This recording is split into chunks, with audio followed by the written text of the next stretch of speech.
Ash Ketchum is now the greatest Pokemon trainer ever. Over the years, he's traveled through more than 8 regions, collected more than 50 badges, won the Battle Frontier, Orange Islands, and most recently the Pokemon World Championship. And during this time, Ash has used a whole mess of different Pokemon in various teams. And all these teams are not created equally. And so today, I'll be ranking all of Ash Ketchum's teams throughout his journey. Before I do though, I need to lay out some ground rules. The teams here will only be calculated based on their state during the respective region or series tournament arc. By that, I mean for the Johto Team, Cyndaquil will be counted and not Quilava, as he did not become a Quilava until Sinnoh. Also, this ranking will not strictly be based on power and strength, but also personalities, memorable moments, development, and much more. For each region, I will also note the highlight and lowlight of each team. And for the final rule, Pikachu will not count for any of these teams, as that would only complicate things. Oh, and one last thing. This is only my opinion, and it probably won't be the same as yours. Be sure to comment your team rankings in the comment section below. Let's get started. Coming in at number 9, I have Ash's Unova team.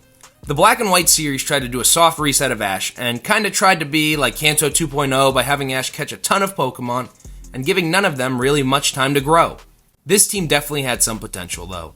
The highlight of this team is obviously Crocodile. He had a fair amount of depth, plus he's a powerhouse and unique Pokemon with those cool sunglasses. And he still has a great argument for a roster spot on Ash's ultimate team. The lowlight is Palpitoad and Scraggy. These two have similar problems by being part of an overcrowded rotational team that left them heavily underdeveloped. These two would have been so much better if they were able to reach their final evolved forms. Overall, if this team would have made some cuts to the roster, it could have ended up being one of Ash's strongest teams. Imagine Ash with Scrafty, Emboar, Seismitoad, Crocodile, and Gigalith. Next, coming in at number 8, I have Ash's Johto Team.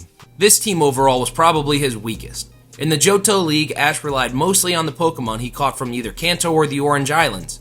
And yes, this team is probably weaker than Ash's Unova team. However, there is much more personality here on this team. Like, look at this dude Totodile. Oshawott wishes it had the swag of this cute croc. Plus, how adorable is Cyndaquil? And Bayleaf has so much cute love for Ash, it always is the first to greet him. And I didn't even mention his freaking shiny Noctowl. The highlight of this team is definitely Heracross. Although he was slightly underused, he always came through in big battles and is a true powerhouse.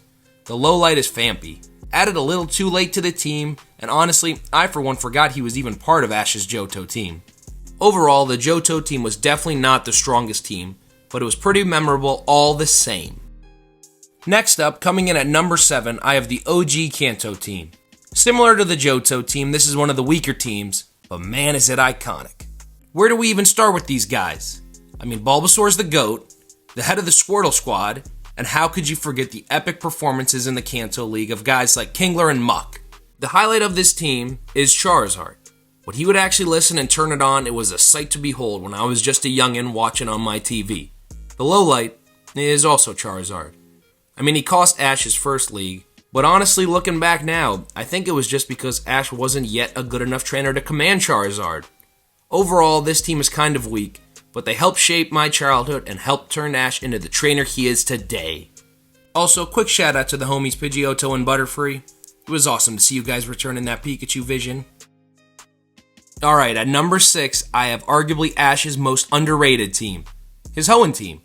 Now normally when you think of Ash's Hoenn Team, the first thing you probably think of is Sceptile, and rightfully so. He's easily one of Ash's most busted Pokemon. However, during the Hoenn League, he was still a Grovyle and didn't actually evolve until he got his own mini-arc during the Battle Frontier. But there are still plenty of other great members of this team, like Glalie, and probably Ash's most underrated water type, Corphish. But with that being said, the highlight of this team is Swellow. Swellow is easily Ash's strongest regional bird.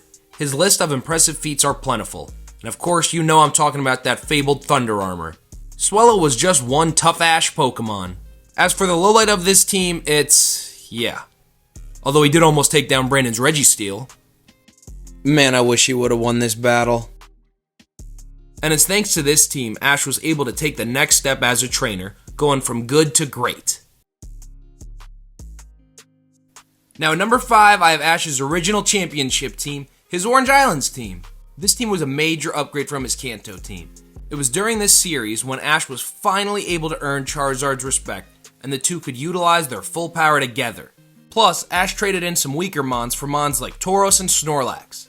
Speaking of Snorlax, he was definitely the highlight of this team, and to this day is one of Ash's premier Pokemon.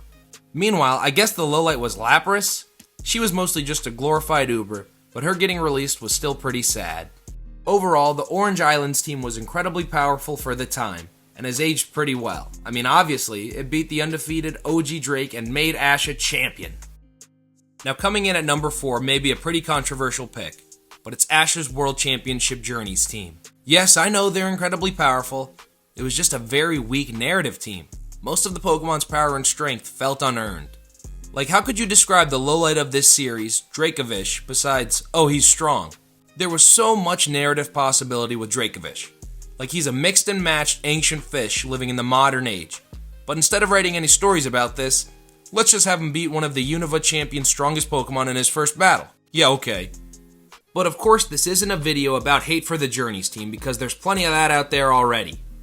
There's a lot of positives to this team though. Gengar's tragic backstory and arc, from Worstmon to G-Max Beast, was refreshing. Dragonite was arguably Ash's all-time strongest Pokemon for a long time, and Surfetch bodied champion Cynthia. But you already know the highlight of this team. It's Ash's Aura brother Lucario. Lucario's power makes the most sense of anyone on the team. A special egg that specifically chose Ash, and he even got trained by that boy Greninja. Overall, a very powerful team, obviously, but they definitely could have used a bit more development. They will, however, have a special place in my heart for making Ash the very best, like no one ever was. Okay, at number 3, I've got Ash's Kalos Team. At the time, this was arguably the most powerful team. It was the first time Ash had fully evolved everyone, and the first time he ever had a fully evolved pseudo-legendary. At the beginning of the series, everyone had pretty good development, and everyone pretty much had their moment to shine. That wasn't until this boy Frogadier evolved, and everyone got pushed to the backseat for this Froggy boy. With that being said, obviously Greninja is the highlight of this team. Greninja became a Pokemon multimedia household name for his role on Ash's team. I mean, they created a Mega Evolution equivalent form just for Ash because of their bond. But on the far other end of the team is the lowlight, Noivern. Noivern had so much potential. When it first evolved, it put up a really good fight against a flippin' Zapdos, but then it never really got any time to shine, and its only memorable feat is tying Sawyer's Salamence. The Kalos team overall is great both narratively and strength-wise, but it is heavily unbalanced and came up just short of that league championship. Coming in at the penultimate spot, we have Ash's first ever great team, his Sinnoh Team. Everyone, and I truly mean everyone, had their moment to shine on this team throughout the series. Early on as a Turtwig and Grottle, Ash's original Sinnoh starter was very impressive. Weasel was so shonen and didn't even need to evolve to be cool. Staraptor is arguably Ash's coolest bird. Gliscor defeated one of the most OP Pokemon we've ever seen in the anime. Gible was full of personality, memorable, and dealt some serious damage to Tobias's Darkrai. And where do we even start with the highlight of this team, Infernape? Infernape is literally the best written Pokemon we've seen in the anime. Tell me you didn't get chills when it went Super Saiyan against his old trainer Paul in the Sinnoh League. And while I don't think Infernape is Ash's strongest fire type, he's definitely one of Ash's main powerhouses. Unfortunately, the lowlight of this team is the other Sinnoh starter, Torterra. Just like Chance the Rapper, Torterra fell off hard, unfortunately. Overall, this team is easily one of Ash's best. And Ash probably would have won the Sinnoh League if it wasn't for Action Replay Boy. Oh, but speaking of winning leagues, at number 1, I got the league-winning Alola Team. Man, this team is crazy. We got the league-winning Special Form Best Doggo Lycanroc, an Evolving Mythical, an Ultra Beast, the Pokemon that defeated the strongest Mon in all of Alola, oh, and God. Because there is no true ace in Ash's Alola roster, this team has no highlight, but it also has no lowlight. While no Pokemon is written as well as someone like Infernape, no Pokemon becomes just fodder like Torterra. This team is so perfectly balanced, Thanos might even consider using it. Overall, this is Ash's best team. Written well and incredibly powerful, they rightfully so were the team to win Ash's first league. Plus that Kukui battle was just, chef's kiss, the icing on the cake. Pretty much everyone from the team had their moment to shine in that battle and proved why they're the best. Well guys, that's gonna do it for today. You gotta let me know what you think of my rankings, and if you don't agree with them, that's okay. Comment your rankings down below and I'll be sure to respond. Thanks so much, guys. Have an awesome day and happy holidays.